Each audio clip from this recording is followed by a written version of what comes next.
জয় হিন্দ। এসেছিলাম অন্তঃসার আয়োজিত এক রক্তদান শিবিরে, যেটা অনুষ্ঠিত হয়েছিল 17ই মে রবিবার সকাল 9টা থেকে এবং চলেছিল প্রায় দুপুর 2টো পর্যন্ত। এখানে চলছিল নাম লেখানোর কাজ। রক্তদাতারা অনেকেই এসে গেছেন, তাই এত বড় একটা জায়গার মধ্যেও মানুষের ভিড় ছিল অনেক বেশি। রক্তদান অত্যন্ত একটি মহৎ এবং জীবন রক্ষাকারী কাজ। তো তোমরা দেখতেই পাচ্ছ এখানে মানুষ স্বেচ্ছায় রক্তদান করছেন। এখানে রয়েছেন বিভিন্ন অতিথিবর্গ এবং ভারতীয় জনতা পার্টির প্রার্থী রঞ্জন পাল মহাশয়। তারই উদ্যোগে এই রক্তদান শিবিরের আয়োজন। তো বন্ধুরা, তোমরা কি জানো তোমার দেয়া 1 ইউনিট রক্ত একসাথে 3 জনের জীবন বাঁচাতে পারে? এছাড়াও নিয়মিত রক্তদান শরীরের আয়রনের মাত্রা নিয়ন্ত্রণ রাখে এবং হৃদরোগের ঝুঁকি কমায়। বল, কেমন লাগছে? দুই ভাই একসাথে রক্ত দিচ্ছে, রিত আর এদিকে আছে রিতের দাদা রবিও।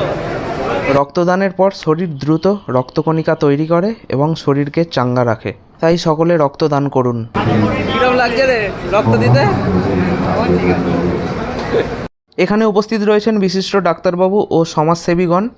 তারপর অন্তঃসারের পক্ষ থেকে সকলকে সংবর্ধনা জ্ঞাপন করা হলো।